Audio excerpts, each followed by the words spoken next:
Tuhan bersamamu. Inilah Injil suci menurut Santo Lukas.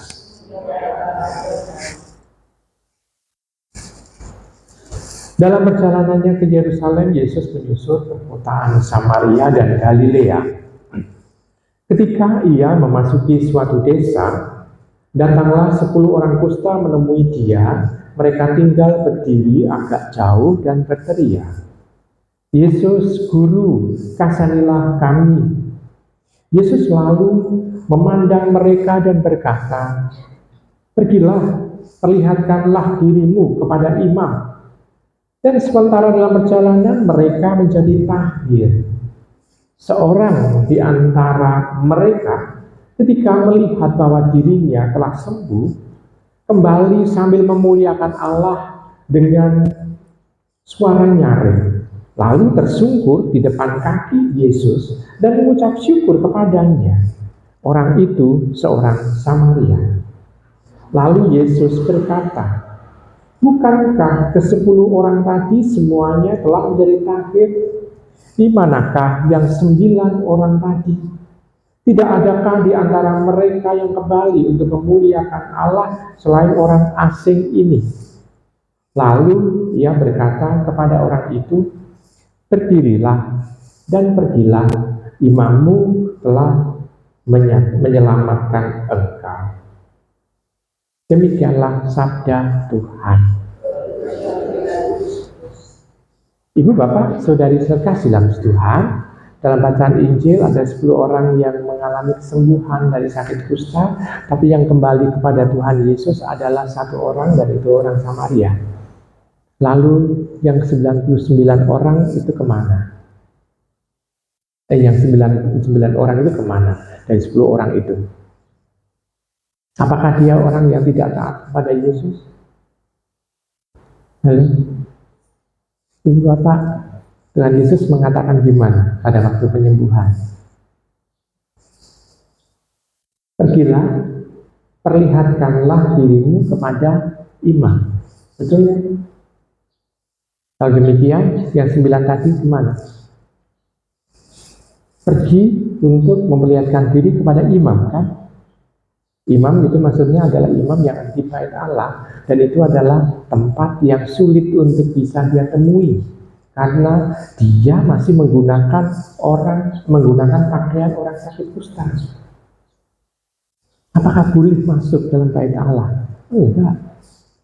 Akan sulit untuk menemui. Tapi dia pergi meninggalkan Tuhan. Nah, sekarang pertanyaannya, apakah dia bukan orang yang taat akan Yesus? Taat, karena dia orang yang pergi menuju ke imam. Taat, kan? Betul. Tapi Tuhan Yesus justru memuji orang Samaria itu yang lalu. Kenapa? Kan 10 orang itu tadi mentaati perintah Tuhan. Tapi mengapa yang 9 orang itu disalahkan oleh Tuhan? Ibu, Bapak, Saudara dikasih dalam Tuhan, karena yang 9 orang itu tidak mampu melihat siapa Yesus. Walaupun dia tahu Yesus yang menyembuhkan dia, padahal dia mengetahui bahwa orang yang mampu menyembuhkan dia adalah dia yang ilahi, tapi dia tidak kembali. Maka ketidakmampuan melihat sosok diri Tuhan Yesus itu, inilah yang misalnya itu yang membuat Tuhan Yesus itu agak mengeluh sedikit. Apakah Tuhan mencabut anugerah? Enggak, kesembuhan tetap dialami oleh orang itu. Karena orang-orang yang 9 orang itu adalah meminta kesembuhan dari Tuhan Yesus, dan Tuhan Yesus mengabulkan.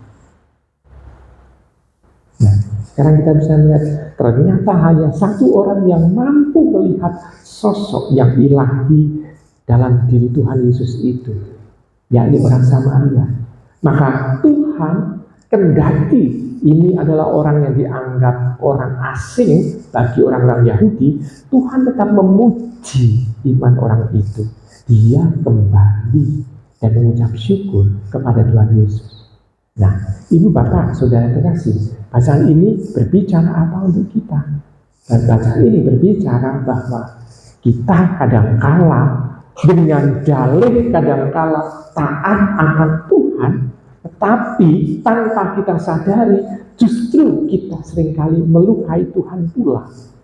Dalihnya adalah untuk mentaati firman Tuhan, tetapi justru kadangkala kita seringkali melukai Tuhan.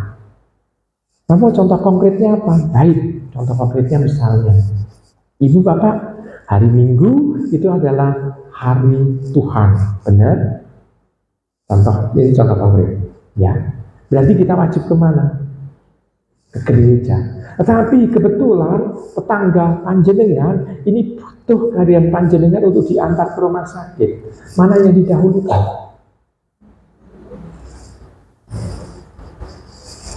Mana yang didahulukan? Rumah sakit. Kenapa? Karena ini lebih urgen untuk membantu sesama yang membutuhkan kehadirannya supaya dia mengalami kesembuhan.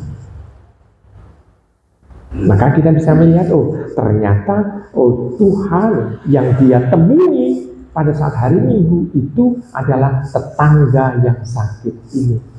Kebersatuannya adalah mengantar orang kepada rumah sakit, ke rumah sakit.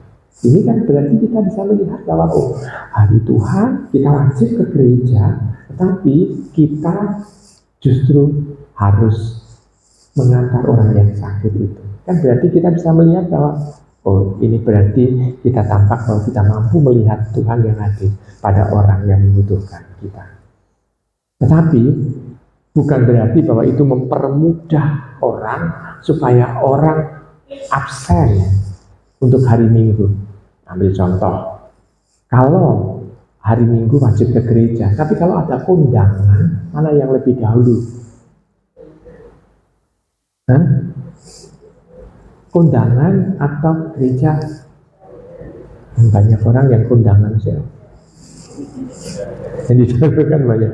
Nah, kalau demikian kita bisa melihat kadang-kala kita tahu apa yang kita lakukan, tapi kita memilih yang justru menjauh dari Tuhan. Kalau yang tadi kan membantu orang yang sakit, ini didahulukan. Tetapi kalau kondangan, enggak. Nah, maka kita bisa melihat kalau demikian kita harus memilah-milah mana yang harus kita pilih di situ sebagai yang urgen, yang harus didahulukan. Orang Samaria dipuji oleh Tuhan karena dia persis bisa mendahulukan apa yang memang harus dia lakukan, yakni memuji Tuhan, menghadap hadirat Tuhan, mengucap syukur. Nah, kalau demikian, mari kita bersama-sama dalam kehidupan kita sehari-hari, kita lebih mementingkan dan melakukan yang paling utama di dalam kehidupan ini.